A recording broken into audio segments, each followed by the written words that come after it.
Hey. Let me check my audio. Hey. Alright, it's working. Welcome to the alchemy stream. I have my giant coat on, which Jack absolutely hates. He thinks it's the most hideous coat ever.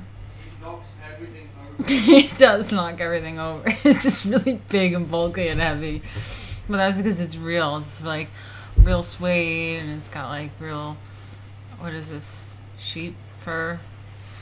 And it's just the warmest thing ever. It's warm. And I'm always cold. It's really warm when it's winter out. Well, we have the heat going, so I might take it off. Just look how fuzzy it is. It's just so warm. And, yeah. How are you guys doing? Oh, we got Fuck Google too. Hey, what's up, buddy? Gave $5 this for Bangers and Mash. Thanks. You know, I'm actually really looking forward to, I've been staying away from carbs for the past, while, few months. One cheat day. And, I'm really looking forward to when I go back to America, before I go back to America, to have, some cheese and onion pie. So I'm going to have that. I'll think about the Bangers and Mash as well. Alright, sheep wool, Jay. Whatever. It's not fur. It's like wool. What's the difference between wool and fur? It's like... It's their fur. It's not hair. I don't know. Whatever. It's fucking warm as fuck. Yeah, cheese and onion pie. Anyway, so... I haven't done an alchemy stream in a while. What's the weather like here? Rainy. Always fucking rainy. Doesn't stop raining. No, it's not synthetic rainbow. Everything I have is real. I love it. That's why it's so heavy and fantastic and warm. I mean, even it's like suede type thing on the outside. I don't know. It is ugly, but it's fantastic.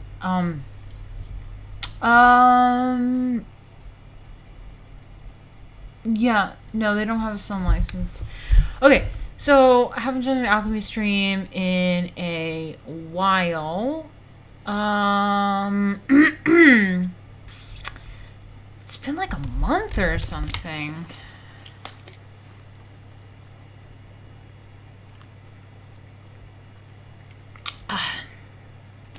And I've been meaning to do these more regularly, but streaming just kind of like it kills me. I hate streaming. So I do the Tuesday stream, and then I'm busy working on like the Metacog stuff. There's a lot going on with the TV show network, whatever, and the online network and the magazine, since I had to just rip the magazine apart and start from scratch. Showed you guys some of that on the art stream on Tuesdays. This past Tuesday, that's why I'm streaming today and doing the alchemy stream, is because on Tuesday it was Guy Fawkes Day, so it was bonfire night, so we went out and went to the bonfire and all that stuff. So it's all right, Steven. I know. I figured you'd be. It's really late for you. I have to stream at some point this week. So, I was really thinking about canceling it, and then I figured I'm not gonna end up doing it tomorrow. Let's just get it out of the way and do it. I don't even know what I'm talking about.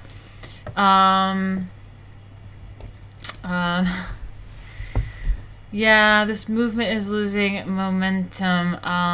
Yeah, I'm not even going to talk about politics right now. I'm just kind of try to keep it to alchemy. But yeah, I agree. Stephen Forex says, Balmy night. Balmy night, lads. Balmy night, lads. Yeah. Boomer night, says Jay. Yeah, pretty much. Yeah, so, it was bonfire night, or, I like the proper name for it, for that night, Guy Fawkes Night. Guy Fawkes Night, yeah. It's the proper term. So, I didn't stream, so I figured I have to do a stream this week, and let's bring back Alchemy stream. However, I have also been working out. I've been running like 6 miles and shit, lifting weights, swimming, the whole shebang. So I was working out all day and burned like 1,000 calories. So I'm exhausted.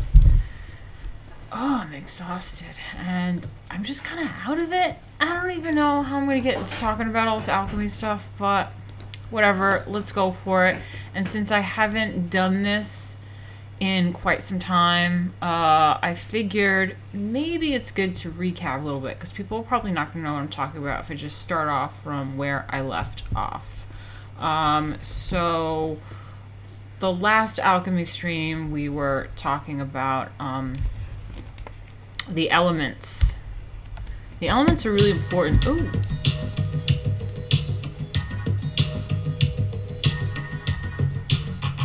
That's Lady Alchemy. Thank you, Fox Mulder. You are always too kind. Oh god, this phone is going to start going off. Oh god. I hope that doesn't make too much noise. I'm sorry. People are going to complain. What are your comments like? Oh, move the mic. It's moved. It's fine. It's just a phone. Yeah, what was I saying? Yeah, the elements, the 4 elements and the 5th element, quintessence, is very important, I would say, for life, and those archetypes in alchemy. And just as everything with alchemy, I have to move this because it's gonna start going off. Oops. Just as everything in alchemy represents the outer world and the inner world. So the inner world is the philosophical aspect. It's the like Carl Jung psychology, philosophy kind of stuff, and then the outer world is the physical world, chemistry, the world that is tangible. Ryan Miller art, gotta get going, making dinner for the wife. Wow. Ooh. Hail Comicsgate, Hail Caesar, Caligula. Wow, those are some names. Yeah, Hail Caesar. Thanks, Ryan Miller. Sorry it's so late and caught you at a bad time, but pop in for the art stream. If you're a comic skater, I think you'll like the and your name says Ryan Miller art. I'm pretty sure you will enjoy the art streams a lot. This one's a bit more esoteric. Yeah, and we'll also maybe just promote you a little bit. Let's check out your work on art streams. So that'll be really fun. We have a lot of comic skaters that watch the art stream, so yeah. Yeah, so the outer work and the inner work is a motif that you will see quite often in alchemy. We got some more. Oni64. Hail, brothers and sisters. What's up? And hail the pies. Yeah, pies are so good. Sorry, I'm really thirsty. It's from like working out so much.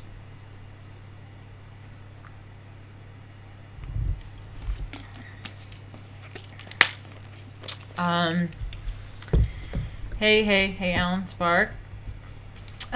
So yeah, like I said, the elements for spiritual growth in alchemy, you can view these like elements, not only physical world, air, fire, earth, and water, but they have archetypes that can be represented like spiritually, and that is the kind of stuff that we go through. And the 5th element, quintessence, is something that kind of binds it all together and is on another level. So let's get into it. If you guys really want to check out a little bit more in detail, and I'm not as like retarded and tired, I am just kind of going to briefly skim over this as best as I can, but the last alchemy stream, which is in the what is it called? Oh my god, what are these things called? Playlist. Part 1. I really go through it in depth, and I was really into it. So you should check that out if you're interested in what I'm talking about.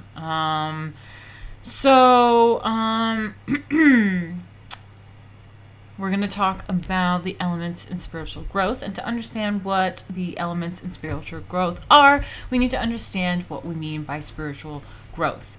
And there's a lot of misinformation about spirituality in today's world and in modern culture, and that causes misconceptions and misunderstandings about spiritual growth. And unfortunately, we take for granted as correct. We think that these misconceptions are actually correct, what spiritual growth means, but it actually harms our spiritual growth. And so in order to understand what spiritual growth means, we need to understand what is spirit. The word spirit in English has been abused, especially the last 100 years. Let's see. Yeah, nowadays no one can give an accurate or consistent definition of the word spirit. It's used for a range of things like feelings, like a spirit feeling, a certain kind of music or art, ghosts and phantoms, and discussions of God, and even alcohol spirits, which actually has to do with alchemy. But the definition of spirit is not very precise and not founded in the ancient and accurate term, specific knowledge regarding how to awaken consciousness. But yeah, let's get back to like this alcohol spirits thing. So basically, alchemists would make like elixirs or tinctures, and they would put medicinal herbs into a tincture. Or an elixir is it has an alcohol base, and so they would throw like medicinal herbs into this alcohol and let it like for like 7 days, 7 nights, just like chill and extract. Not chill like cool wise, but like put it, in a cabinet and let it. The spirit of the herb, that property would get extracted and go into the alcohol, and that's where the word spirits comes from. Alcohol and spirits. Let me.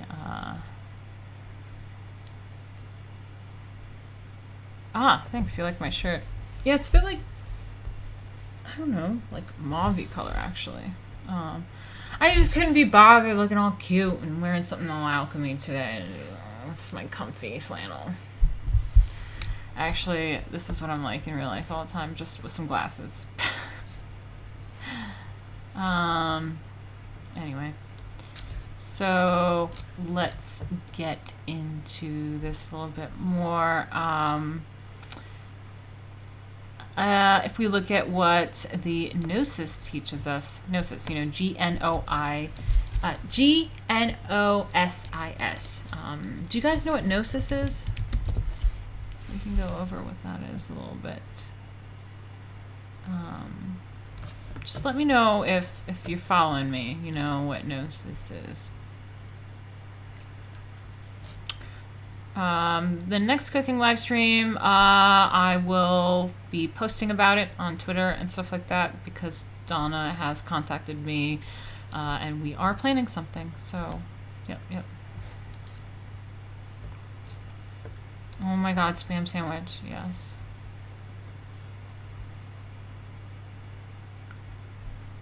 Yeah, Gnosticism is really interesting stuff. Yeah, I mean, and that's all related. And so when I talk about this alchemy stuff, okay, if I Google it. When I talk about all of this kind of stuff, you get a lot of like trad Catholic kind of people that they can get upset and start like thinking that this is some sort of witchcraft or whatever. Yeah, Arthur Fleck, hey, what's up? Gnosis is knowledge. To know, gnosis. Yeah, let's go over like the proper definition about it. But I do think that I need to maybe take a step back and really kind of go through stuff, because I can just like fly through this stuff. Typically knowledge of the esoteric kind. That's right. That's right.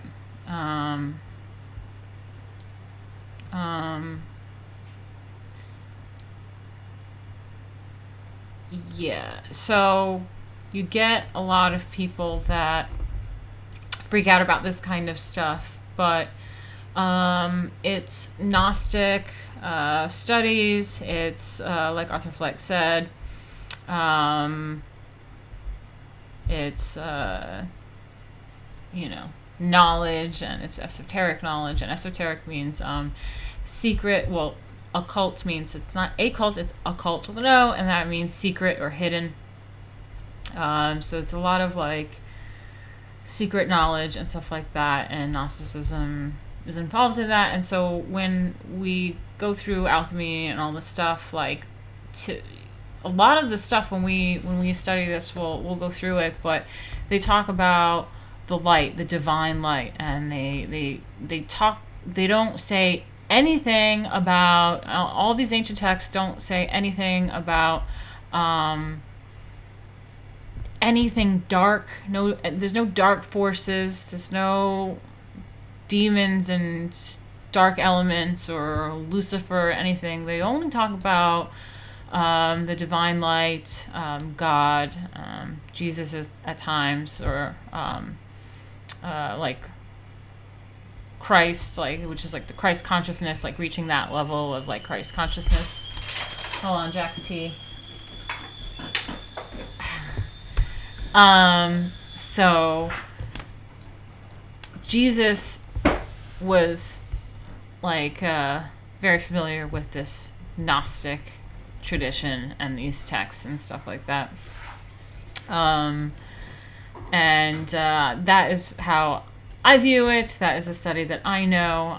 If you look at who came to his birth, the three Magi's, those are three Magi's, magicians. They were alchemists. They were Zoroastrian priests.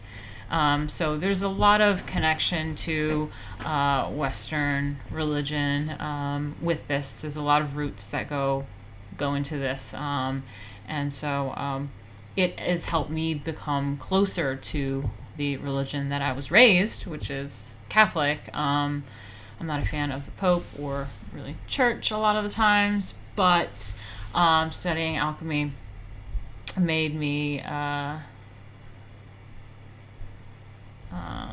oh, hey, what's up? Yayo. It was about 14 months ago I saw a few videos here, and I found it again, smiley face. Welcome back.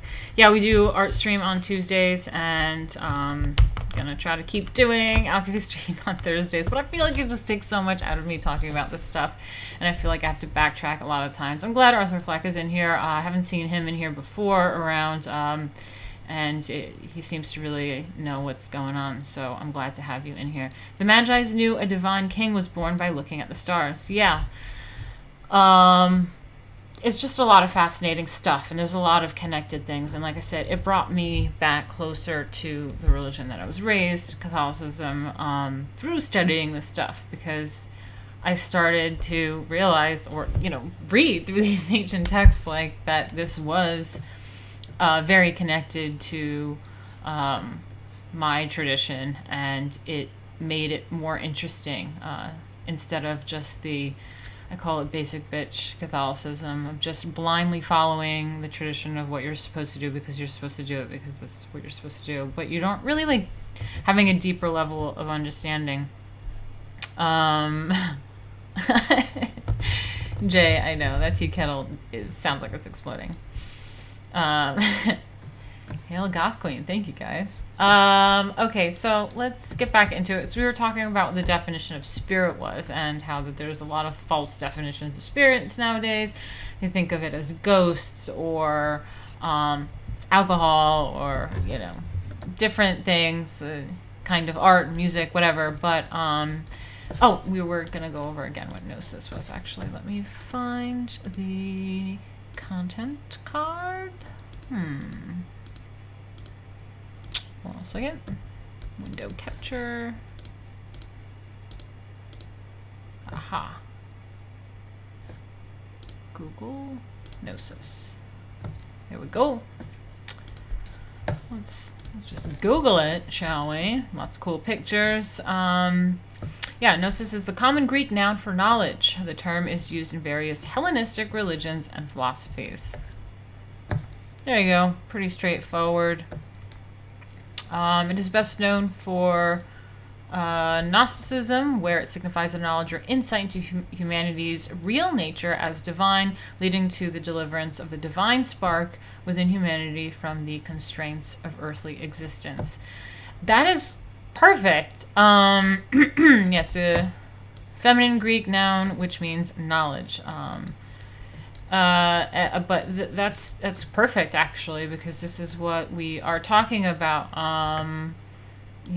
Using the elements for spiritual growth, and what alchemy, the spiritual growth of alchemy, and what that is about is leading to the deliverance of the divine spark within humanity. So finding your divine spark from the constraints, like a constraint, like of earthly existence. So we are, and again, they talk about this in church, and they talk about being in bondage, and it's like letting go of this bondage, like becoming free of bondage, and that's kind of similar. And you have to remember, the Bible and stuff has been translated and transcribed and a million times, and so and definitions have changed over time. So they use language, and that's kind of how I sometimes use language, where people try to like nitpick about my words. I'm like, yeah, I know, but like, you understand the essence, the meaning of what I'm trying to say. And it's the same thing that they talk about in church with the becoming free of bondage, and that's the leading to the deliverance of the divine spark within humanity from the constraints of earthly existence. So there's this earthly plane in this world, and we can go beyond that and find our divine spark, the inner spirit within ourselves. And that is exciting, and that's what alchemy is about. Let me just see what you guys are talking about.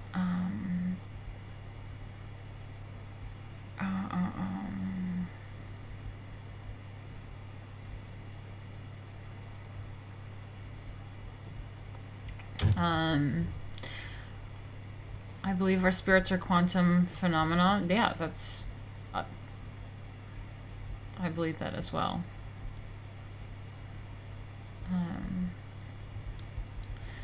I just like sometimes, like when we get into this, I'm really glad when you guys aren't having your own side conversations, that you're actually into what I'm talking about, because then you guys come up with some really great insights, and I do want to read them, even if I'm not getting super chatted. I do want to read them.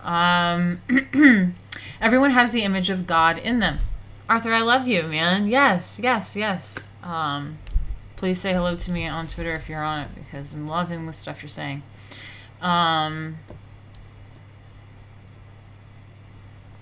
Metaphysically and psychospiritually, E equals MC squared as a description of how to unify the divine feminine and divine masculine in the light.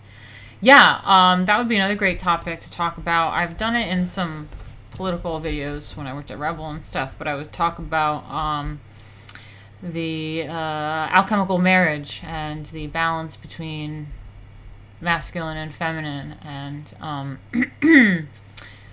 feminism is pushing for more feminized world, but there's a balance, and there is a place for femininity. So sometimes some of the, what's the opposite of feminist, the meninist types, is like they get overboard too. So it's like there's a balance. They're not equal, like they're not the same. They're different, but they're complementary. In math, when something is complementary, they fit together, and it's the yin and yang, and that's how. Yeah, that'd be a great topic.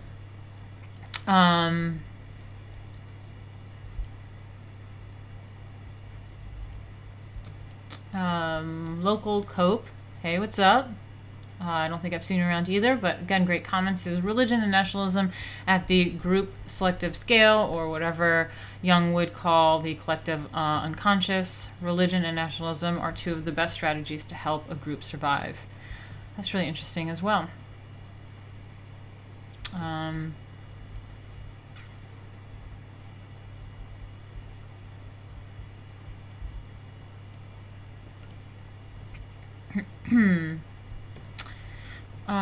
Hey Matthew Gervais, what's up? He said, not a piece of the image of God, an actual piece of the all is in everything. Yeah, that's true. That is true. Are you saying your DMs are open? No, they are not.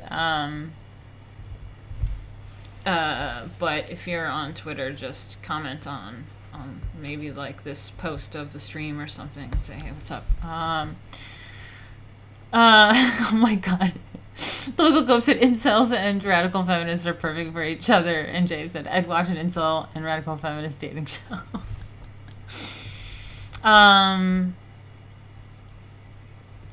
Hey, Mun Yayo, I'm not sure if this is the right venue to ask. Have you read any Julius Evola books? Well, my last art stream actually was about Dadaism and Evola, because he has that perfect trifecta of alchemy, art, and avant-garde art, and right-wing politics. So that is just like so fantastic, and he was into the Dadaism, so I talked about him on the last stream. As far as reading his books, I've jumped into them. I can't say I've read cover to cover of some of his stuff, because it's really, really intense. His kind of books are like, you read a paragraph and you just have to go okay, and think about what you just read. So I should definitely read a little bit more. Reading is always really great. We're stuck in this like Twitter sphere where we can only read headlines and little bits at a time, and get caught up in dumb shit. So I encourage us all to read old-fashioned books, because it helps our brain. It's a brain muscle function a bit better.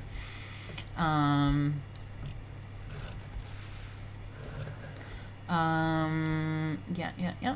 Okay, so let's get back into it. I keep getting sidetracked. We just saw Gnosis. Great.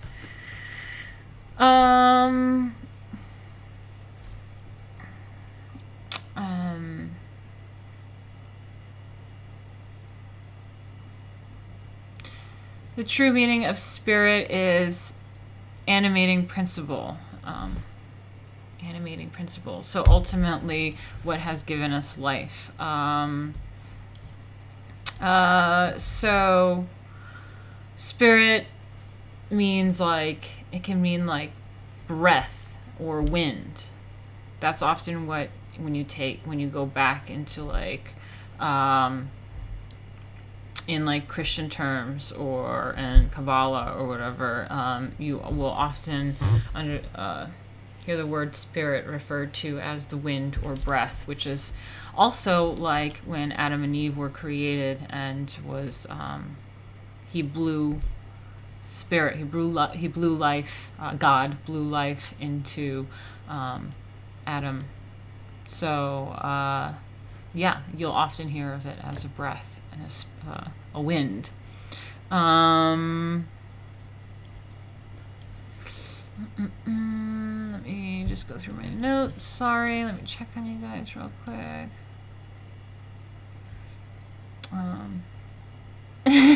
Not animating principles, Jay.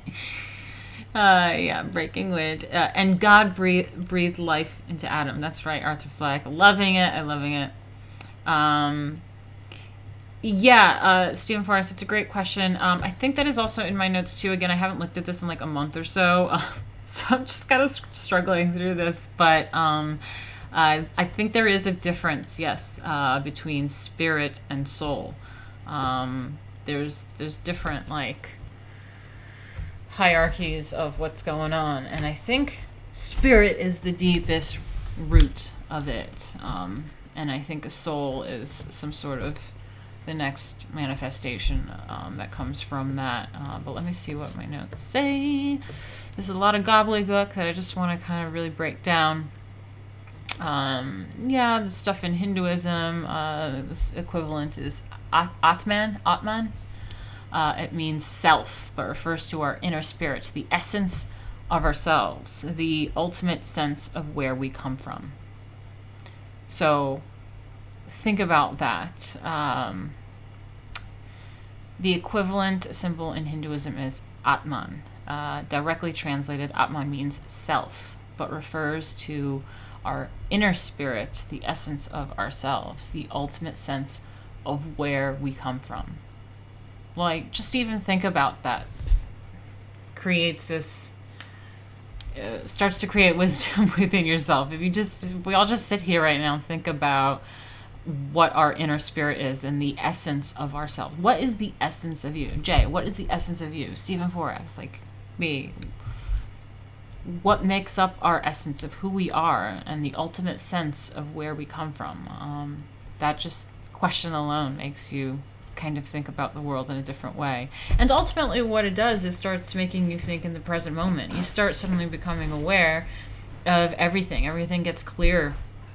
You know, you can slow down time and you start becoming present. And that's really what I think a lot of the spiritual stuff does, and kind of what the purpose is of it. Also to, you know, break the chains, break from the bondage of this material world. But we are able to kind of function in this material world by kind of really being present to the moment. And I know they talk about that in Buddhism a lot too, is being present, and it kind of slows down time and everything gets really clear. You notice all the details and you're suddenly present. You're not functioning as an NPC or on autopilot, as we would say. Yeah, in Buddhism it is simply the Buddha, the awakened one. We are not that yet.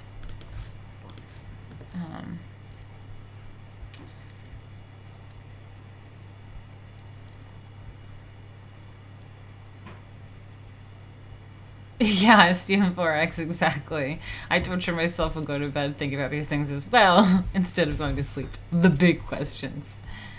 Okay.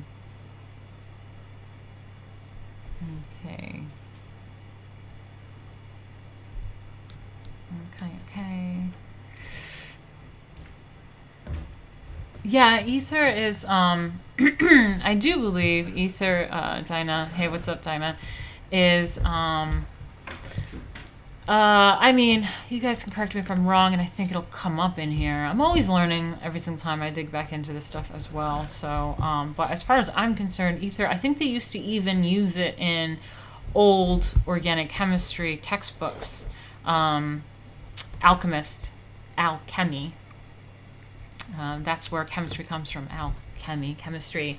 And that they used to use it in old chemistry textbooks because they didn't separate they believed in ether and this kind of energy that connected everything together. And this energy is alive, and I think that's what the ether is.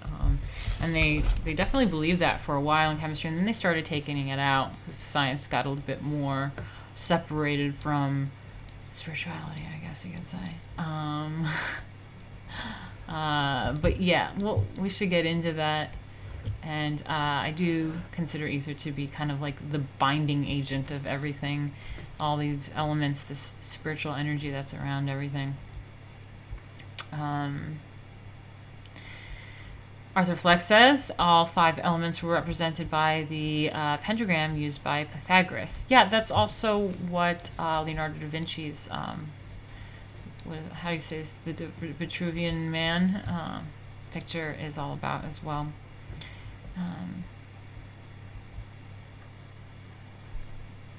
God, a lot of questions in here. I feel like I can't move forward. A lot of questions. Mike Carter asked how I feel about dowsing rods used in spiritual practice. I'm not really sure what you're talking about. You can let me know. I'm not really sure about dowsing rods. Okay, so we are at the... let me just share a picture with you guys here. do this? Here is a picture of God. You know, not necessarily looks like he's blowing life, but yeah, it's like a wind putting spirit into man. So again, see, when we do this alchemy stuff, this is all that I've ever researched, is this kind of stuff. I mean, it is about the divine. It is about God with a big G. It's good stuff. If there's anything ever sketchy in something, I would turn away from it. I'm so thirsty.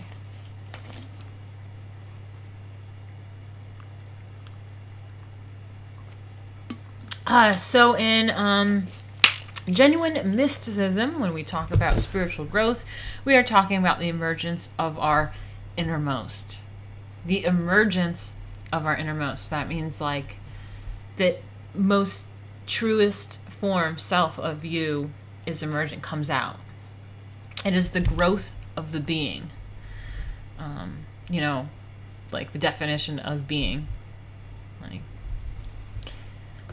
it is the emergence of the Buddha within us. That being is not the terrestrial self, this terrestrial physical self.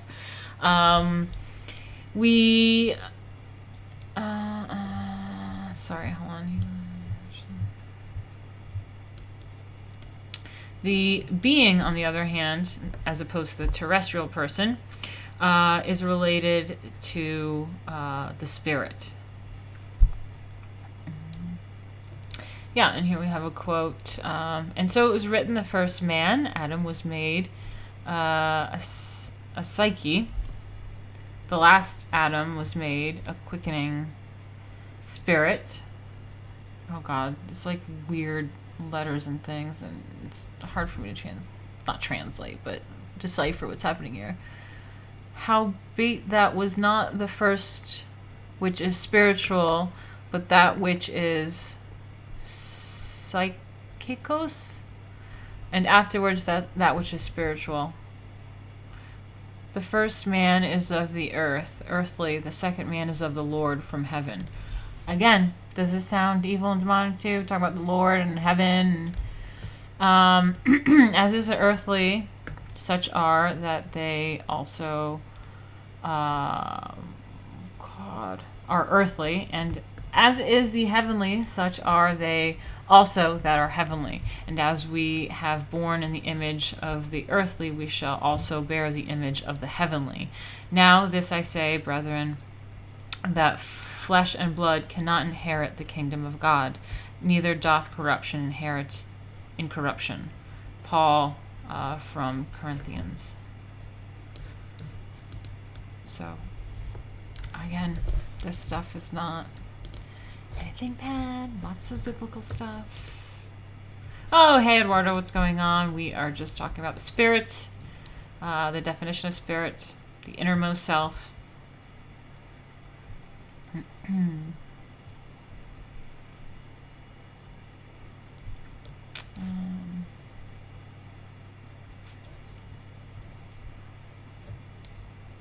Okay, let me get back into it.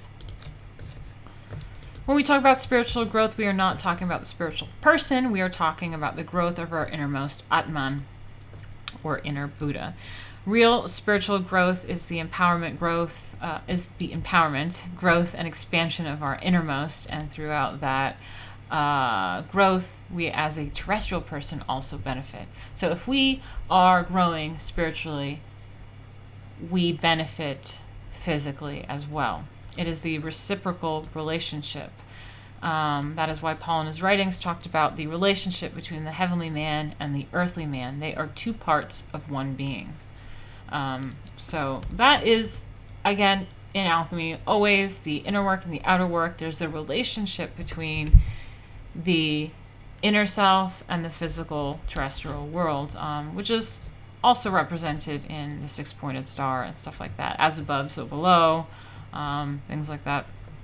Physically, terrestrially, we are what Paul called a natural human being, meaning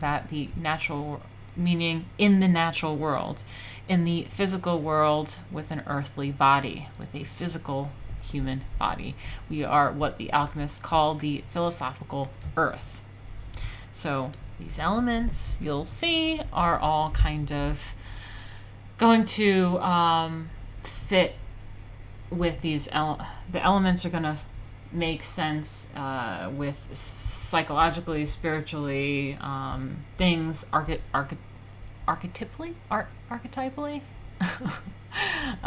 So you'll see these elements kind of pop up. So the physical world and our physical bodies is attributed to the earth element. This body is built up out of the earth, as it says in the Bible, from the dust of the earth. Our earth houses spiritual attributes or archetypes. So let's think about that again. It is the philosophical earth. Our physical body is represented by earth, like in the Bible.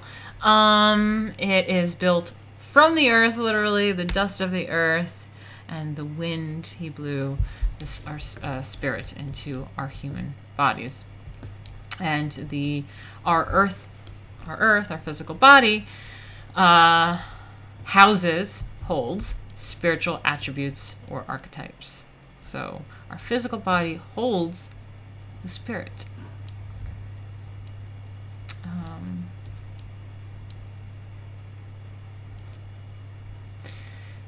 There's some more like stuff from Genesis. It's like too complicated to read. Let me check in on you guys. Adam means earth in Hebrew. See, that's fascinating.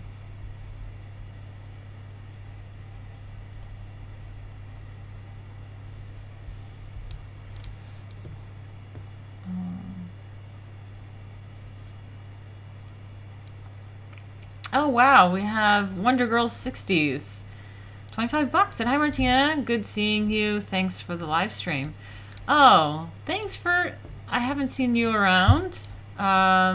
So come. I'll try to come back on Thursdays. Thank you so much. It really helps a lot. Hi Martina, good seeing you. Thanks for the live stream. Ah, it's so nice to see friendly people. It's so nice for once.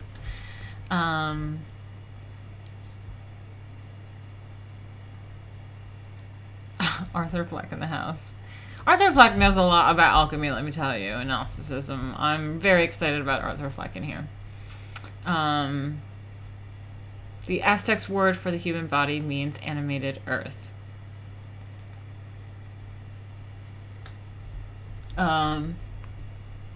Yeah, and that is something that you can notice in a lot of different cultures and religions, a lot of this similar stuff. But my particular knowledge and study of it is the Western tradition. But I did go to China and learn a little bit about Chinese alchemy, and there's a lot of similar things. They call it something different. There's like qi. There's a whole other system there's cinnabar and all sorts of stuff that they focus on and like have their own terms for, but it's parallel. It's very similar to all this. Yeah, exactly, Stephen Forex. He said, I love the commonality in many legends, holy books, etc. There's so much truth lost in so-called stories. Alan Rule, I think that's how you say your name. I'm going to copy that. Why is it not screen tapping? Oh, Stephen Forex, $33. Thank you. I don't see anything. By science, men may learn the mysteries of the spirit world. Oh no, I'm not logged into Streamlabs. Wait, let me get. Oh, am I? Okay. Let me see what your comment is. Hold on. By science, men may learn the mysteries of the spirit world. Yeah, I mean, that was the intent of science. think it's changed a bit today, and that's kind of what's frustrating is that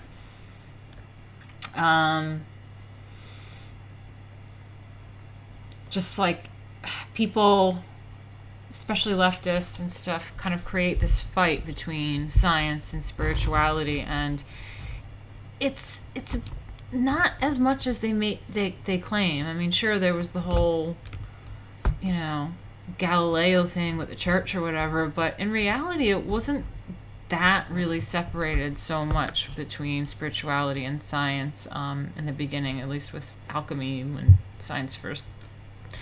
Western science kind of first started being. But I think it's also kind of going back around to it, because I think quantum physics is starting to show how mysterious this world is really functioning. Man, we should go over like the double slit experiment and stuff, and that really shows you how elements and molecules can do weird things if you're paying attention to it, or quantum entanglement, and there's just strange stuff that we're starting to realize, like, oh my god, I think there really is this ether going on in this world. Science used to be called natural philosophy. Yeah, Newton and Bacon invented science as we know it today, but ancient stories are powerful and have lived for long precisely because of that. And you know what? Newton and Bacon are famous alchemists. So, give due credit. Oh yeah, Newton's book, which you have. Wow, Eduardo, jealous. Is Principia Mathematica, Philosophy Naturalis. Yes. Oh my god, I'm so jealous. I want that. Mathematical Principles of Natural Philosophy. Oh my god, I want that book. That's fantastic. Well, I don't know if you guys know this, but I actually studied mathematics at NYU. I was going to be a math teacher. I tutored math for many years. I love math and art. And so I studied a lot of physics and math. And that's kind of how I got into alchemy, was from Isaac Newton, who was obsessed with alchemy, and Leonardo da Vinci, who's not just an artist, but he's a scientist himself and Renaissance man. And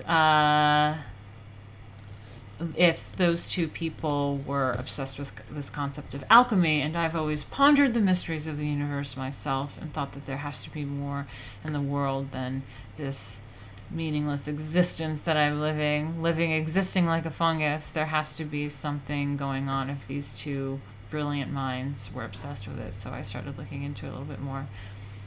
Matthew Gervais says, make math wave a thing. Yeah, I mean, I want to. You know what's funny was that years ago, like around 2013, I think, I made notes and I was planning on doing some math tutorial YouTube videos, but then people started doing math tutorial videos like crazy, and they're probably much better than mine anyway, but it'd be fun to, I have in my notes to do a art stream, which is math and art and math. Related, but maybe we can do an alchemy stream as well, how math applies, math and physics kind of go with this alchemy and stuff like that.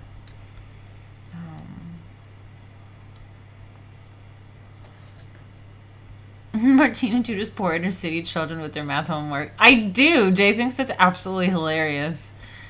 Do one on long division. Actually, Rob, that would be really handy if I did do that on long division, because I think that they're teaching kids nowadays, what is it called? What's that weird math, the way that they teach them called?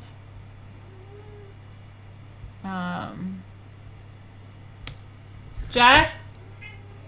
What's that weird way that they teach math nowadays in school? What's that weird way that they teach math in schools nowadays? Common Core. So I think maybe I can show them the old-fashioned way, the old boomer way of doing long division, and maybe it will shed light for some people that are struggling in maths, you would say, Rob. So yeah, exactly. So you know what? Maybe my old school teachings, my boomer math teaching would become really in handy. So I don't know. Maybe I should do it. Oh my God, stats, Jay. Yeah, stats is on another level. It's a totally different kind of math, but yeah. Okay. Let's get into this. I can't believe how backtracked I am. I'm like trying to do a recap, and I'm like farther back than I was in video one, but it's fun. It's a good conversation. That spirit or vivifying energy is what gives us life. It is the breath, the spirit that causes this body, to have existence, life. So just think about that. It is that spirit, that breath, that causes this physical body to have existence or life. Our consciousness is an agent of that innermost. So us being cognizant, like conscious, like that is an agent of our inner self. It is an agent of the spirit. It is related to the spirit, but it is not the same thing as the spirit. I think that's what soul is to me. I think the soul is our consciousness in a way. Maybe. I don't know. Let's get into this. And it is related to the spirit, but it's not the same thing. It's an agent of it or something. So this title about the elements. Yeah, so this whole point of this video is about understanding the spirit or being and our innermost being, our inner father, our inner mother, our inner Buddha, whatever it means to you. It is that root of our inner experience as self, as a soul. Ooh, oh, they said soul. Where our soul comes from, our spirit. Yeah, so that's pretty much what I said.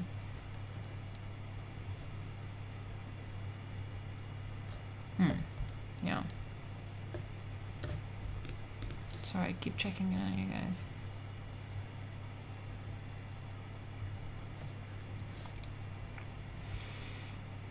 Oh my God, don't even get me started on math, guys. What happened to the multiplication tables? You guys don't have multiplication tables anymore? Anyway, I can't. Just don't even get me started. Real spirituality. We need to understand that, because until we clearly grasp that the terrestrial person is not everything and that we are just an extension of something more, something that we ignore, we cannot understand genuine spirituality.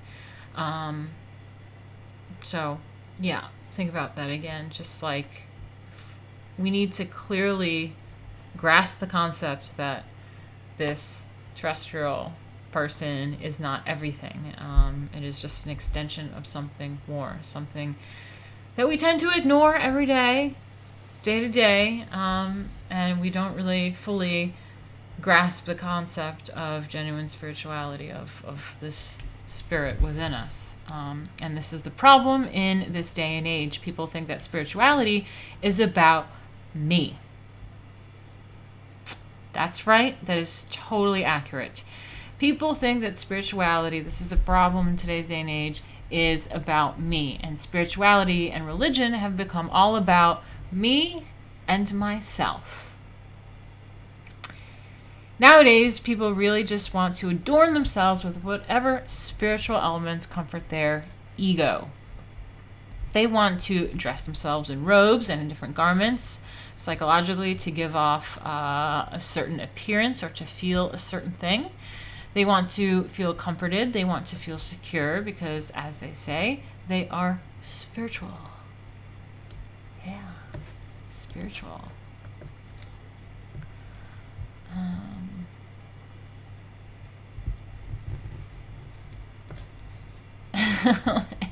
Anon said, I have the self-awareness of a potato. So spiritualism and metaphysics is absolutely lost on me. Oh my God. Do I read Carl Jung? Yeah, I read his alchemy stuff. Again, same with Evola. I should probably just go all in and really be well read. We should do this. We should do it together. Maybe we can do it on stream sometime. Whatever we can do. This is what I'm talking about, culture and taking things to the next level. It's not about bitching about things on Twitter. Ooh. Coins. Interesting. Thanks for that. I'm still new to all this Streamlabs stuff, so cool. That's fun. Thank you. Yeah, this is what we need to be doing. Ooh.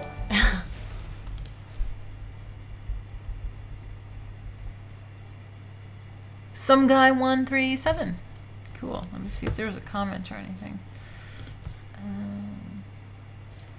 Oh yeah, just coins. Sparkle coin worth of coins. Cool. Yeah, what was I saying? What was I saying? Oh yeah, that there's just like, this is what we should be doing, is going beyond it's just like complaining about the left. Damn, more coins. Cool. I'm excited to see how these coin things work. Thank you for that. Oh, little hearts. Oh, that makes me so happy. Thank you. That's so sweet. Yeah, this is what we need to be doing, is stop complaining about the left and just, God, these really, really boring kind of conversations that we have, and we just point fingers at each other and complain about things and talk about conservatism, but we're not actually doing it. And I think that in addition to, like, I always talk about art and culture and things like that, we should be becoming really well read. And so maybe that would be a really great idea to start going through. Like I said, it takes me a paragraph and I have to stop and go, what? And maybe we can have a discussion and talk about it. And I think that's what would really help all our culture and society. Yeah, exactly. I'm not, Anon, you're really funny. I'm not spiritual or religious, but I know deep in my bones that Twitter's the Antichrist. And exactly right, Arthur Fleck. This is the whole point of that last sentence that I read, was New Age makes people focus only on themselves and make them believe they are literally God. Talk about ego.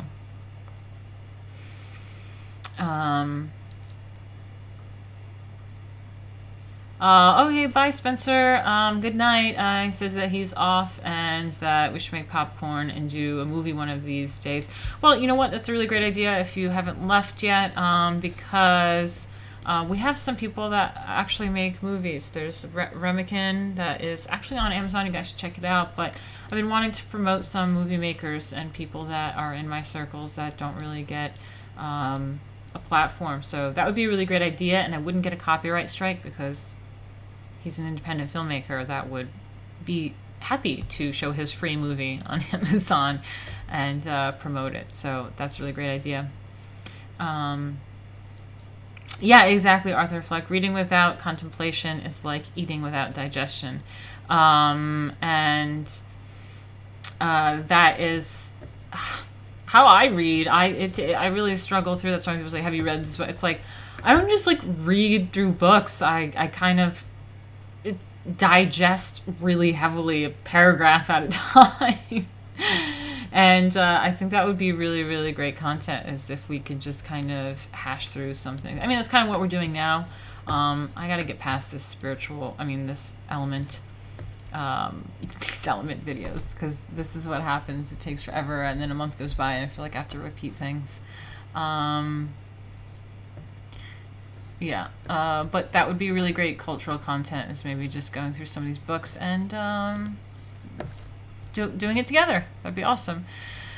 Okay, so as we were saying, this like ego-driven spirituality that is all about me, my truth.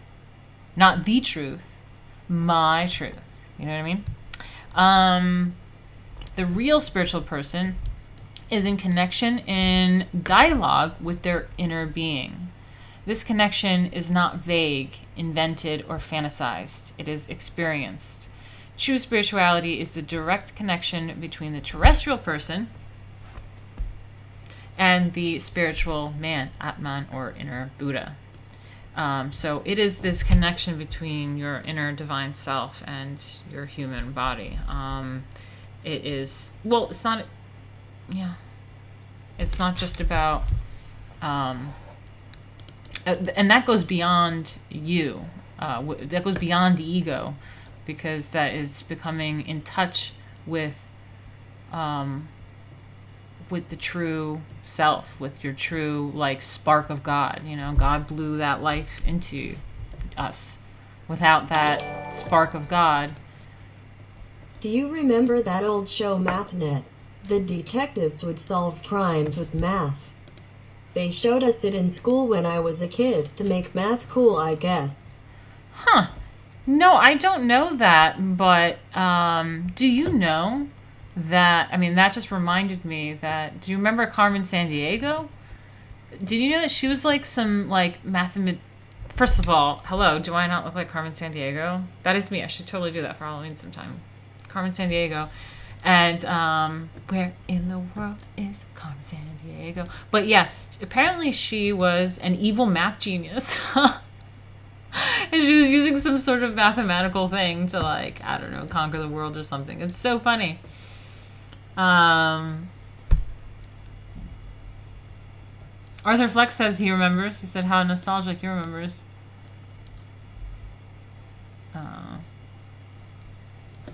But yeah, it just reminded me about Carmen Sandiego because she also was like a mathematical evil genius. Okay, real spirituality begins when that connection is established.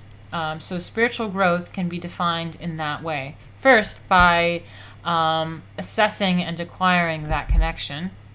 So you need to be able to get that connection going so that we are...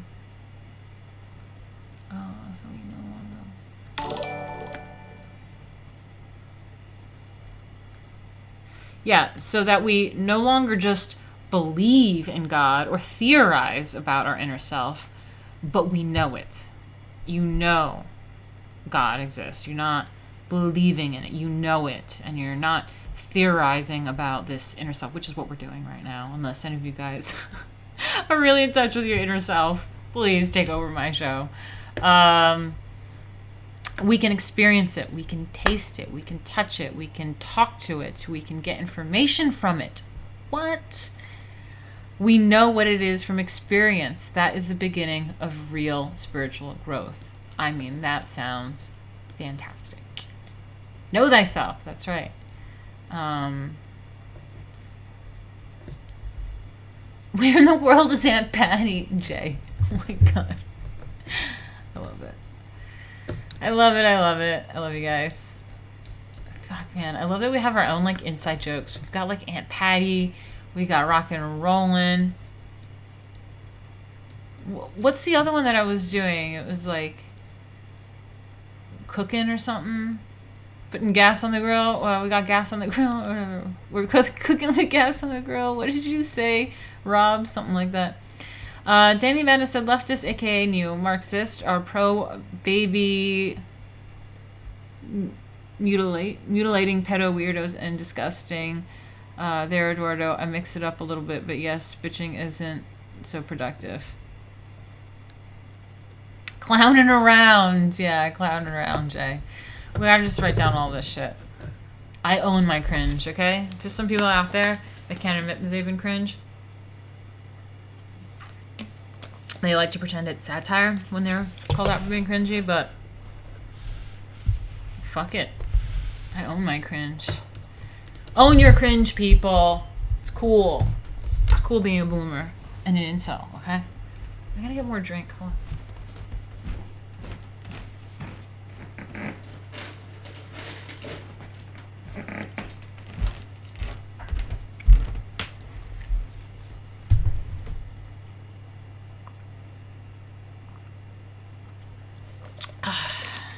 Some green tea. It's good for you. Alright, where are we at? Where are we at? Okay. That is the beginning of real spiritual growth. We need to know the elements that cause that to occur. So this is when we get into the elements, okay? We've sorted out what spirit is and how, like, the importance of getting in touch with that and connecting our physical body to our inner self and tapping into that.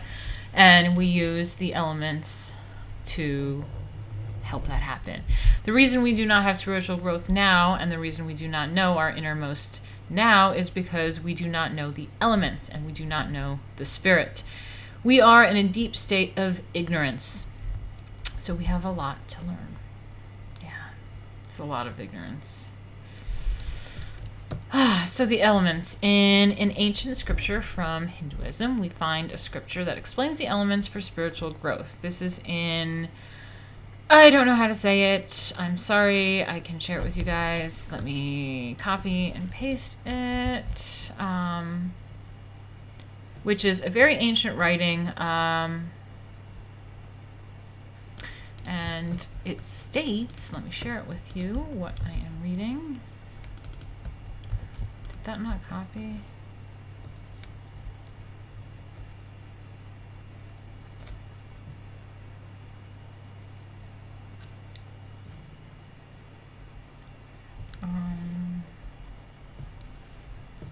Oh, yeah. Good night, Stephen Forex. Thank you so much. I knew that it was very late, and I have you in mind whenever I'm streaming late, because I know everyone else in America is not that late, but I'm always thinking of the UK audience as well. So I'm sorry about that. I've just been running late, working out and stuff.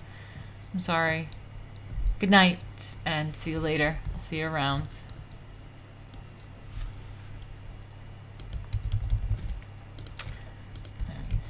Why is it not letting me copy and paste? I don't know. What the hell? Why can't I copy that? Command C. Command V. It's not working.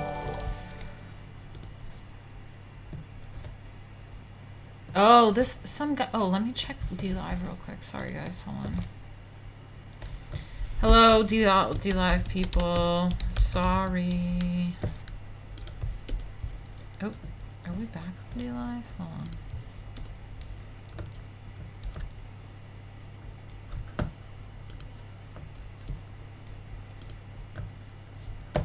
Oh my god.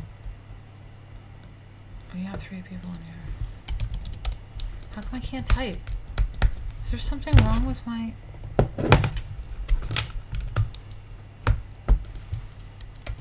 Oh, okay. Whew.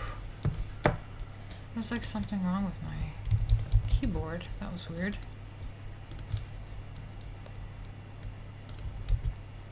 There we go. This is what I am reading. Dave Incognito gave $5. Hey Dave, what's up? What's up? And he said, I joined a dating website. I'm afraid to look at anyone's profile because it turns out they show the other person. Because it turns out they show the other person who was looking. Why are you afraid to have people see that you're looking at their website? Who cares? Do it. You gotta find someone somehow. Dating websites aren't the best thing in the world, but you never know. Whatever.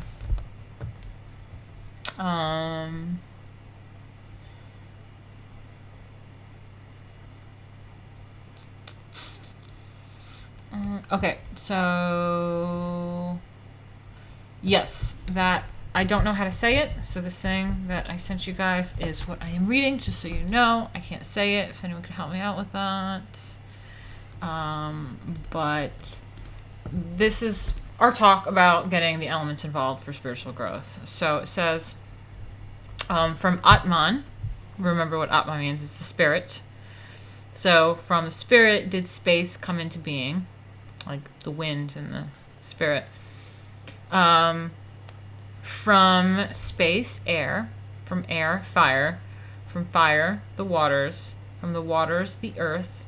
From the earth, the plants. From plants, food. And from food, man. Okay. This ancient scripture outlines the unfolding of elements in the spiritual sense. So, unfortunately, people read this in the literal, physical sense and think that it is... Yeah, and basically that's it. And think that that is its meaning. I was just trying to. I'm terrible at reading my fucking notes, so like, excuse me. Yeah, so people read this literally. And I will copy that for you guys as well. Oh, it's telling me it's too long.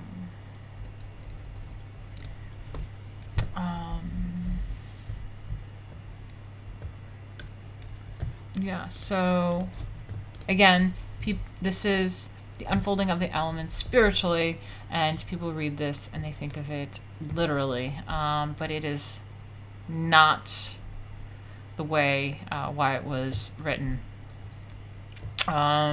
It does have some applications to physical matter and how matter is created literally and physically, but this is not the way that this thing was written. The Upanishads and the Vedas and the other scriptures of ancient religions were written for the growth of spirit, not for the growth of physical matter. From the spiritual point of view, physical matter is the lowest, most unimportant aspect of life. Okay, so if we look at the chakras,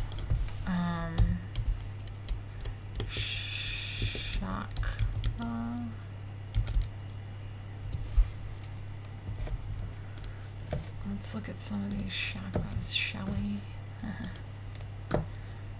So as you can see, that root chakra, the red one at the bottom, that is the sexual chakra, and it is the physical chakra. So that is the physical plane of existence. It is the most earthly, lowest level plane. That is basically primal, animalistic.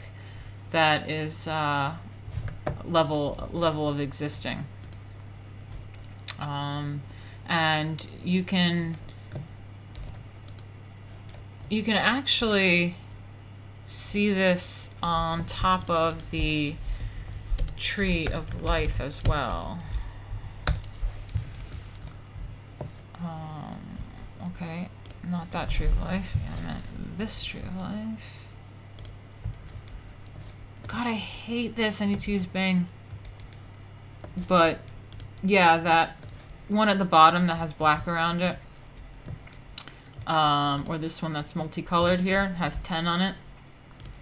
That is the root chakra. They call it Malkut, or kingdom. And you'll hear that in church as well. They talk about the kingdom and the glory and all this stuff. Kingdom is the physical world. It's the physical plane. It's the lowest level of being. Okay.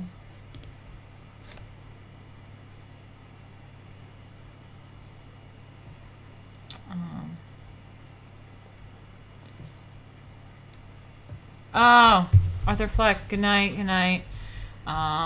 Glad to have you in here. Sorry you can't catch it all, because I feel like you'd really, really like a lot of this stuff, but you know what, until next time. Anon, you're really funny. Yeah, but that's kind of what is frustrating about society, actually, is their obsession with the root chakra, because that means that people are existing on the lowest level, lowest plane possible, and that is why people can't appreciate beauty, a beautiful woman, or art. They associate any nudity to sex, which is not the case. And to me, it just signifies a really low vibration of spirituality, because I'm just like, that is really like the only place that your brain can go to, is this the lowest possible level of spirituality.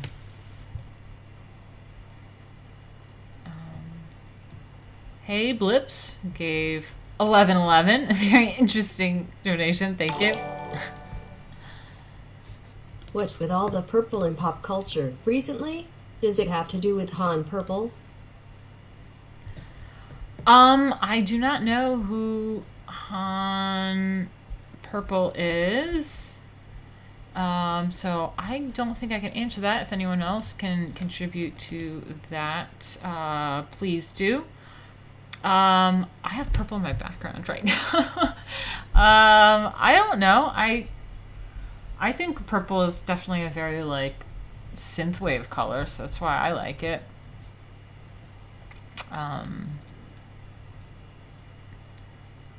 So I think it's very like, I don't know, synth or whatever, very retro wave. So that's why I like purple. I'm not really sure. Kitty, is it really time for you to be meowing? Yeah, is it meow stream time? She does this all the time. Like, whenever I'm like a solid mount, like an hour and a half in stream, she gets all like meowy and rubs up on me. Kitty, is it your time to stream now? Man.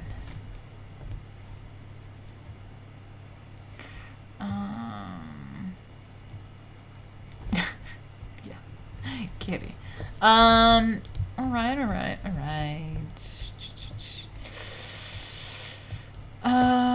From the spiritual point of view, physical matter is the lowest and most unimportant aspect of life. We need more sparkle coins. Cool. And from a new person, Cyber O. Those are really fun. I like the little hearts. Cute. Thank you for that. It really means a lot and it really helps a lot. I don't really know what they do. Do those coins get added to like my Bring Lady Alchemy back meter? Or I don't think I've seen that change. I don't really know what those coins do. We need physical matter, and that is why we have physical bodies, but physical matter dies. Physical matter is impertinent and unreliable. So scripture is not written for physical purposes. It is written for spiritual purposes. That is what scriptures are about. That's what it's all about. Physical body is important. You need to be healthy. You need to take care of it. But the purposes of scriptures are for the inner workings, the inner work. This scripture that I sent you guys, that weird name, explains that from Atman did space come into being, and you know, Atman is Sanskrit word that literally translates to self, but it does not mean our terrestrial self. It means our spiritual self, that some people call our real self. We can say that it is our real being. We can say that it is our innermost, or in Christian terms, our inner father. In Buddhist terms, it is our Yidam, or our inner Buddha. The space referred to here is not physical space. It is not the space outside of this planet. It is not. It is a psychological and spiritual space. So think about that: a psychological and spiritual space. It's not actual physical space. This phrase, "From Atman did space come into being," is the first few lines of the book of Genesis. And Earth was without form and void, and darkness was upon the face of the deep. And the Rach Elohim moved upon the face of the waters, which is the spirit. I think that's what the Rach Elohim. That formless and void is the absolute, what in Hebrew is called the Ein Sof, and the Ein Sof Or, which is limitless light. In Sanskrit terms, this is sunyata. In Buddhist terms, it is called, I don't know, or Iti-Buddha. It is a level of being that is empty, ultimate, the repository of all potential. It is nothing, but it is also something. That is this space. Interesting.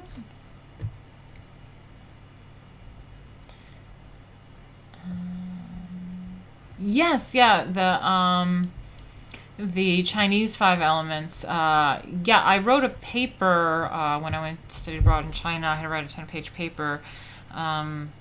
And I figured, I was like, what am I going to write about? I hate writing. And I was like, but I love alchemy. Maybe I can research if there's some Chinese alchemy. And turns out like there's something similar in China. And I definitely researched the Chinese elements and stuff like that. But that was about 11 years ago, almost 12 years ago. So I'd have to dig up my paper, actually. I think I have.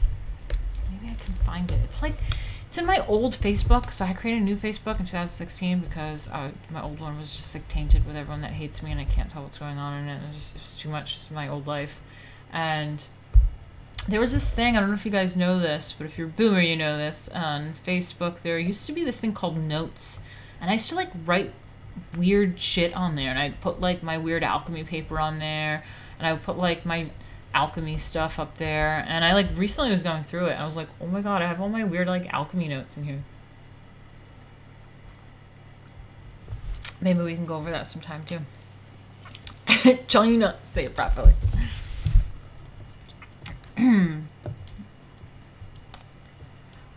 I don't think the Sephiroth isn't Buddhist. It's confusing because I'm kind of adding all of the things together. There's like Buddhist and Hindu and Christian stuff in here, but the Ein Sofer is actually Hebrew. Thank you, some guy. Really means a lot. Cool.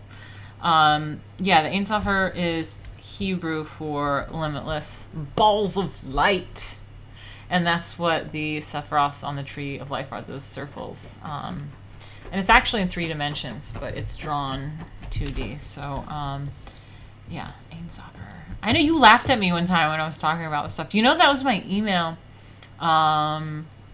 many years ago, over a decade ago. It was Ein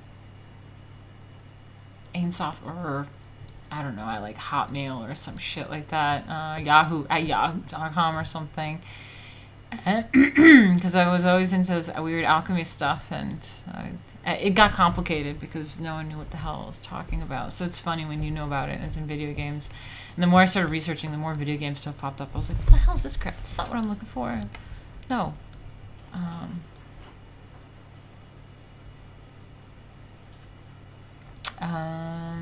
Okay, sorry.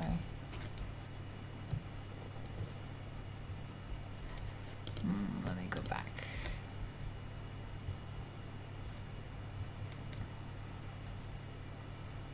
Embrace the cringe chakra. I love that, Anon. I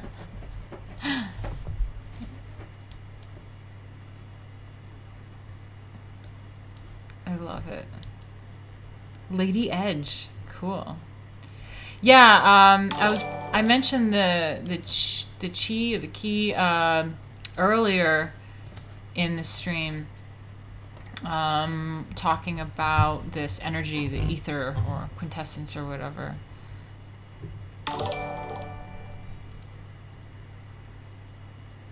You're working on your root chakra? Well, it's NoFap November, so you shouldn't be working on your root chakra. You mean you're working on it by not fapping? Okay, got it. Yeah, that works. Where are we? Oh, I heard some noises going on. What was that? Oh, I think it's more coins. I have to figure out what these coins do. Do the coin people leave any comments? Let me see. I'm wondering what these coins do. Can you comment? Send me a comment. How long have I been streaming? Okay, 1 hour and 40 minutes. I have to do this alchemy stream regularly now because I can't keep recapping the same part. I'm not getting past it. Okay. So as it comes to being, it becomes what we call Akash in Sanskrit terms. Akash is the root vibration of the pure potentiality that is entering into manifestation. It is the root energy or root substance of everything. We can also call it Malaprakriti, the seed root of all things, the root energy.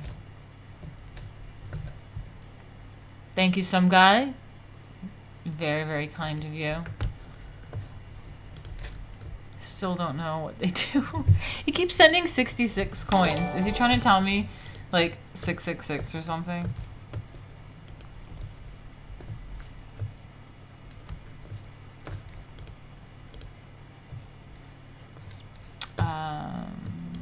Okay. From this space came air. Okay, again, I am reading this thing that you guys probably lost track of, so I will share it again with you. Yeah, I can't pronounce a lot of the Hebrew words.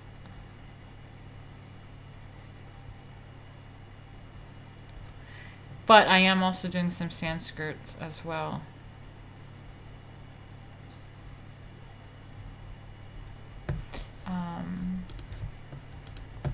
So where are we?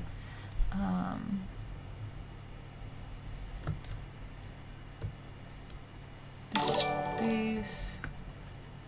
Book of Genesis.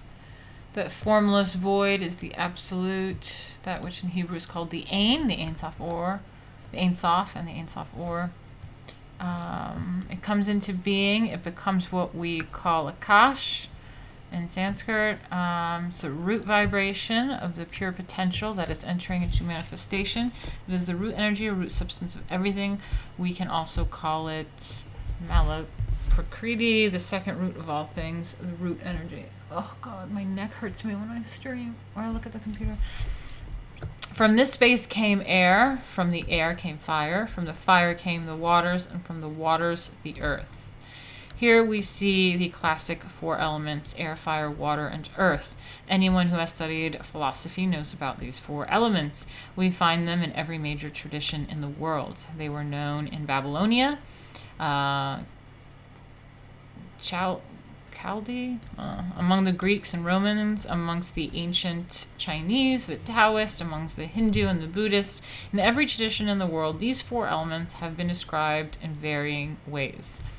Once again, humanity has made the foolish mistake of believing that these four elements are literal. So our modern so-called scientists and philosophers read these ancient texts and laugh at the ancients and say that it is ridiculous that all the ancients thought that literally everything was made from physical air, from physical fire, from physical water, and physical earth. The fools are not the ancient philosophers. The fools are the modern ones who do not know how to read, who do not know how to understand what was written. These four elements do not refer to physical elements.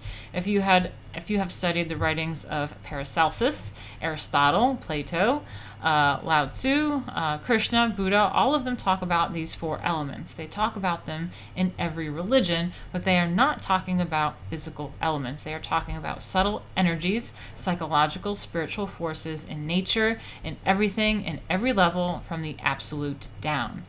The space, the absolute, comes into being. That is the manifestation. In 4 words of Kabbalah, this is the moment from the world of, Atziluth into Brea, where the archetypes move into creation. That process of creation is where the space becomes air, fire, water, earth. Everything that exists emerges out of space. Just like the Bible, there was nothing, and then there were water and earth and whatever. But again, people can take the Bible literally, and yeah, sure, it's a bit literal, but it's also, which most people don't really think about, it's metaphorical. That whole space and then creation of this and that.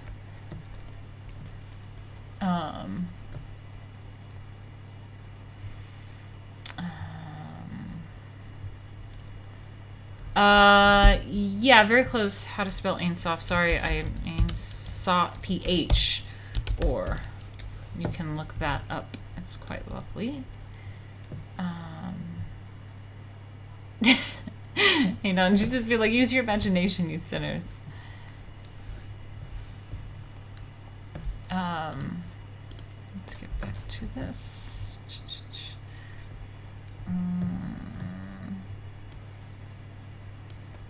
The space, the absolute, comes into being. That is the manifestation in the four worlds of... Oh yeah, I already read that. So all the way up at the top of the tree is the Sephiroth Kether. I know how to say that one. That's the crown. The father of the father, Kether, the ancient of days, comes into being through air, fire, water, earth, but at the level of Kether, the crown, the highest. So there's Malkut, the lowest root chakra, sexual chakra, kingdom, physical plane of existence, and then there's Kether, which is crown. Ooh, I have a little crown. It's not the right kind of crown, but it's a crown. Then we got the Kether, all right, and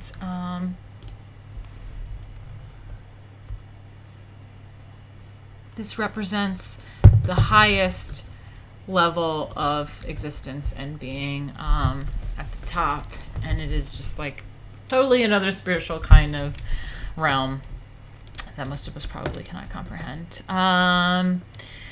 It is a very high dimension that is extremely subtle. Physically, we cannot see it. It is in the 7th or 0 dimension. From that root archetype, everything emerges. And elaborates into different combinations of those 4 vibrations. Really, that is what they are. In this term, air is uses what we experience physically as air as an archetype, as an allegory, as a metaphor, as a way of understanding something that is not physical. So if you think about it, what are the qualities of air?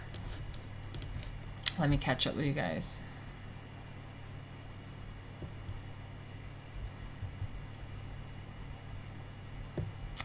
Let me just catch up with you guys. Let me see what's going on.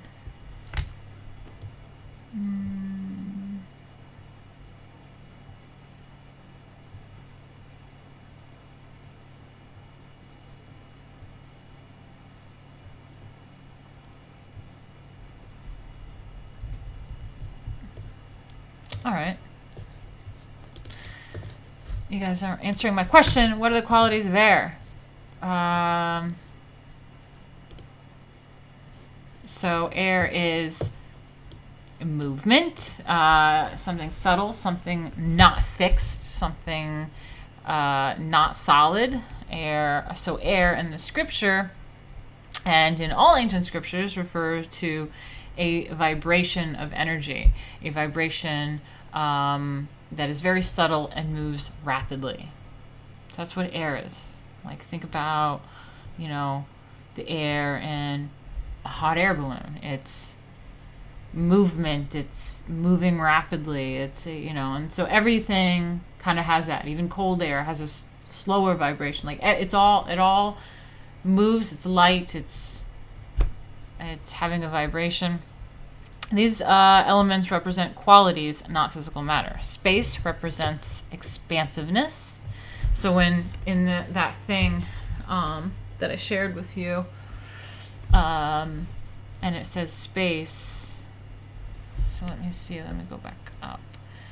From Atman, so spirit, did space come into being. So from spirit comes expansiveness, comes that space that we talked about. And from space, air. And so what did we talk about? Qualities of air. This vibration and like movement. Shit, I lost it myself again. So space represents expansiveness. Air represents mobility, movement. Fire represents temperature. Water represents fluidity. Earth represents solidity.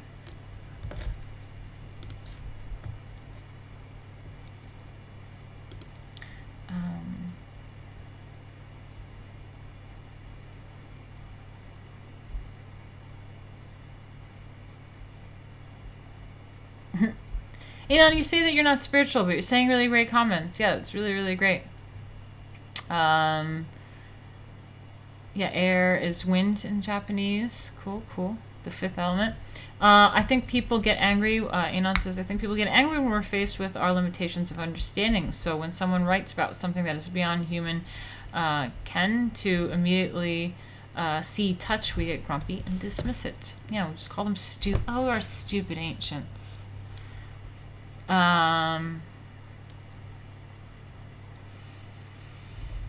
Oh yeah, Jonathan Paggio is really, really great, Eduardo.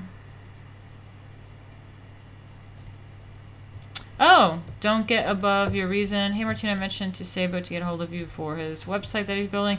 Yeah, thank you for mentioning me. That's fantastic. Sabo, I've been actually Facebook friends with him on my old Facebook that I said that I ditched a long time ago because it was like my old life. In 2013, I was actually looking for other conservative artists, and I was like, there has to be others out there like me. And I found Sabo, and this was back when Obama was president, and yeah, so we go way back, but I feel like sometimes he does need a little nudge to be reminded about me, because I'm pretty sure he's a bit like, oh yeah, Martina, like I forgot about her, but yeah. And that's right, Eduardo. These scientific types think that the ancient people were stupid, ignoring that many of them whose culture we still shared survived for millennia. Anon, I've become familiar with my dumb and can recognize it in so-called intellectuals.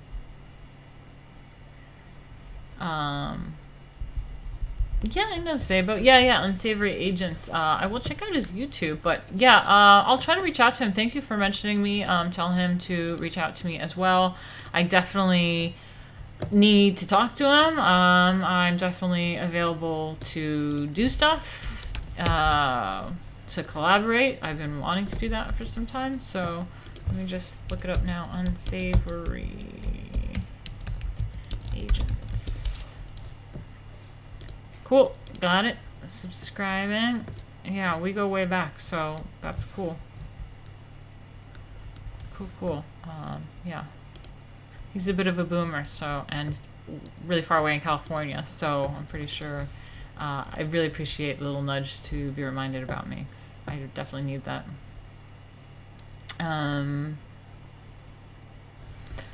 Alright, I'm going to get out of here in a little bit. I didn't get to catch up on this as much as I wanted, but it was a really, really great conversation, so I'm glad I got on and streamed. He's in California on fire right now. Yeah, apparently. Fire has the quality of temperature, heat, and cold. Air also has temperature. It also has fluidity related to the waters. Oh, excuse me, all this green tea.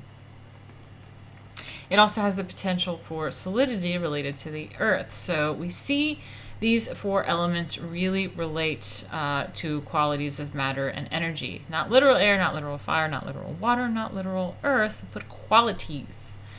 So, for example, what they were talking about air having qualities of fire, which is temperature. Like I said, there's hot air, which makes it faster, and it's hotter air, temperature. And then there's colder air, it's lower vibration. And air also does have little bits of molecules of water in it, so there's some of that. And I think I've explained to you guys before, this was also what was in my old Facebook notes, my really weird alchemy notes. I shared this experiment that I did in the home. It was my first distillation process when I was like 24 or something, maybe 23. So that was good 2008, 2009. And I just found random like Voss bottles, like glass bottles and things, and made a distillation. I was working on some alchemy, and it was really interesting because that really helped me understand these qualities that they talk about. Because you take water, which has qualities of wet and coldness to it, and you add heat, which is fire, and dryness, and then it turns it into air, which has the wetness of the water and the dryness from the fire. And then you add coldness back into it with ice, and then it turns back into water. So it was really cool to see those qualities and how you can manipulate the physical elements on Earth. And I was being like an alchemist. I was like, and then I'm going to make it air, and now I'm bringing it back to water. It was like really cool to manipulate the elements, but it really helped you understand doing that distillation process of like those qualities and what they're talking about. It also made me realize how drinking freshly distilled water, first of all, the residue that's left over from tap water is disgusting.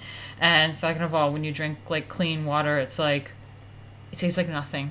It doesn't taste like anything. It just tastes like your body absorbs it.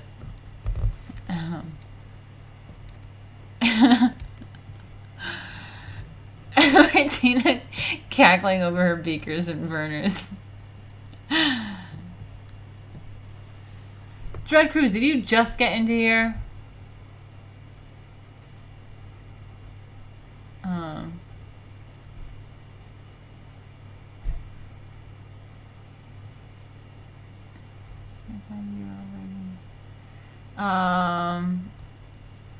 Yeah, okay, let's get back into this. I'm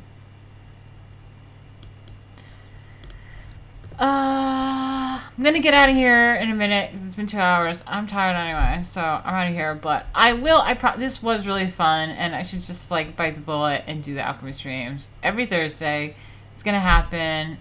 Be a little bit earlier. Just gotta make sure I get to the gym earlier. But let me see what I can get through. There's just so much. There's so much cool stuff to get into. And then we have like our descent into matter, the elemental kingdoms. There's mineral, plant, animals. This is like all part of like when I was doing this, the alchemy physical work, the chemistry. This is what we went through. And then there's the fifth element.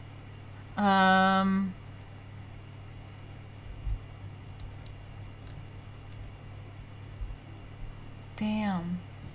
Attributes of the 5 elements.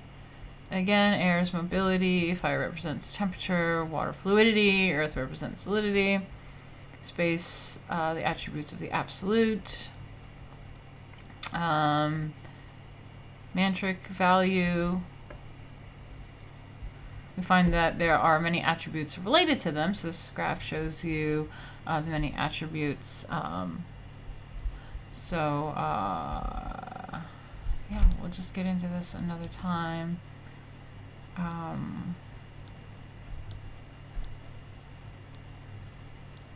Matter, energy, and consciousness.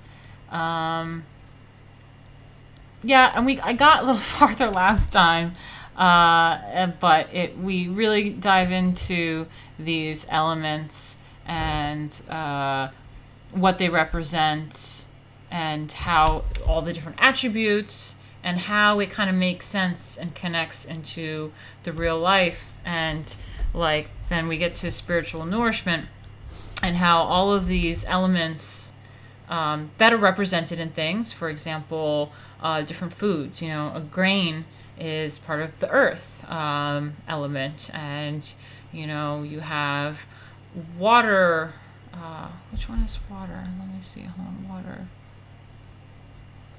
It's the moon. Fish.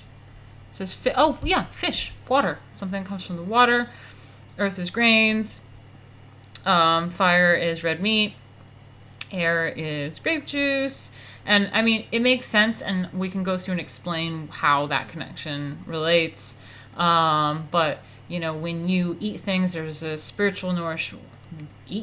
When you eat, there is a spiritual nourishment that you are doing, and most people just eat. They're eating without thinking about the spiritual nourishment. They're eating dead things. They're not eating things that are live.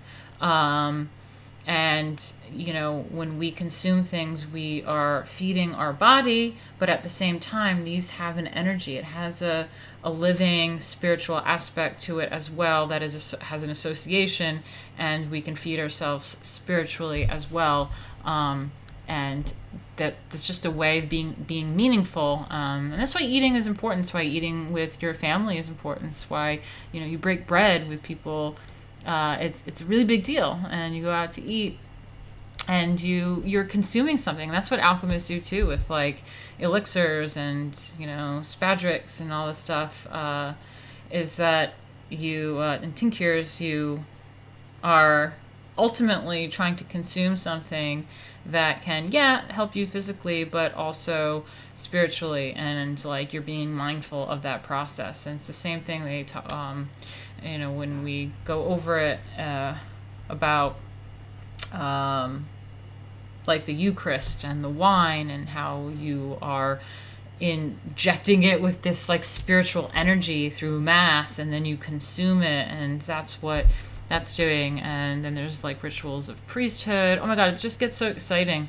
To become a magician, a priest or priestess, you need, and how you can like harness all of these elements, and you're able to control things. And it's just really, really exciting and really cool. And I really got to go through it yet again. So I think if I do it fairly regularly, these videos, it'll make sense going from one video to the next. So I hope we can catch up and get through all of it, more of it next time. But it's been 2 hours.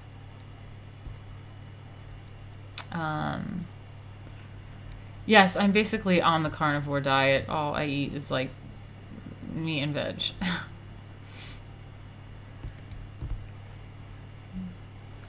Oh my god, I think Martina drinks Jack's blood. He's always pale, you notice. And don't you notice how I constantly look younger than him? Ha ha ha ha ha.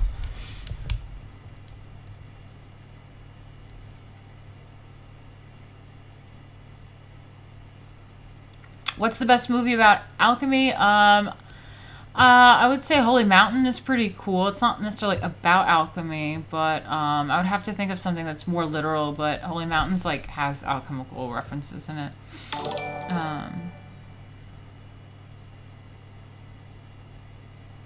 Anon, lift weights to make muscles big, do stream to make brain big. This is literally what I did today. Cool.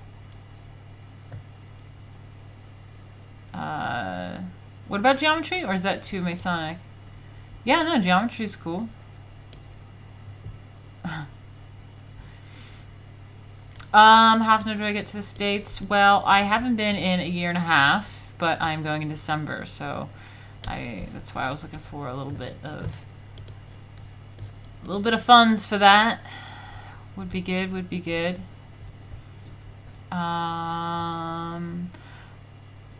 Okay, yeah, I want to get out of here, but shit, man, I think I should do it more than once a week.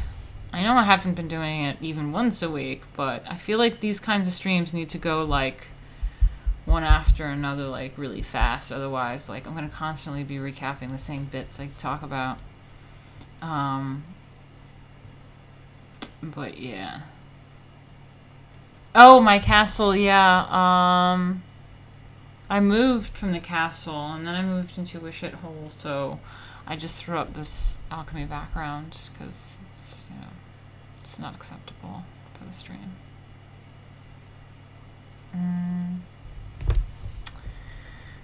Okay, guys, yeah, please, if you are not, more cooking videos, we'll do, yeah, Donna Trumplova wants to do some more cooking streams with me, so we'll be doing cooking streams as well. I think she wants to do some desserts.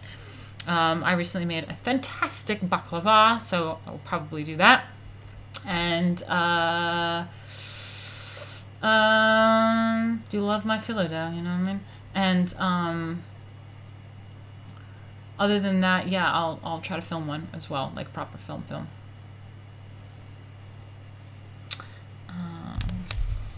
All right. If you guys are not following me already on Twitter, if you're into, general arts and culture kind of stuff, slightly political leanings, but I try to stay away from too much politics, but it is political in the cultural sense. It's all about arts and culture. Please follow me at Martina Markota. Culture. Martina Markota. If you are into My Lady Alchemy artwork, which is all about feminine beauty, alchemy, that kind of weird, esoteric, avant-garde beauty kind of vibe, you should follow my artwork. On Twitter, it is Lady Alchemy 33. And on Instagram, I post memes under Martina Markota, and Lady Alchemy is Lady_Alchemy.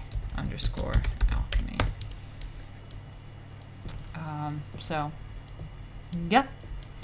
Check it out and support. Thank you guys. I will be doing art stream every Tuesday, 5 p.m. Eastern Standard Time. Alchemy streams every Thursday, 5 p.m. Eastern Standard Time. Should really do alchemy streams more. I'll try to do tomorrow because I gotta get past this element stream. I keep getting slower and slower with it. All right. Love you guys. Bye. Be well.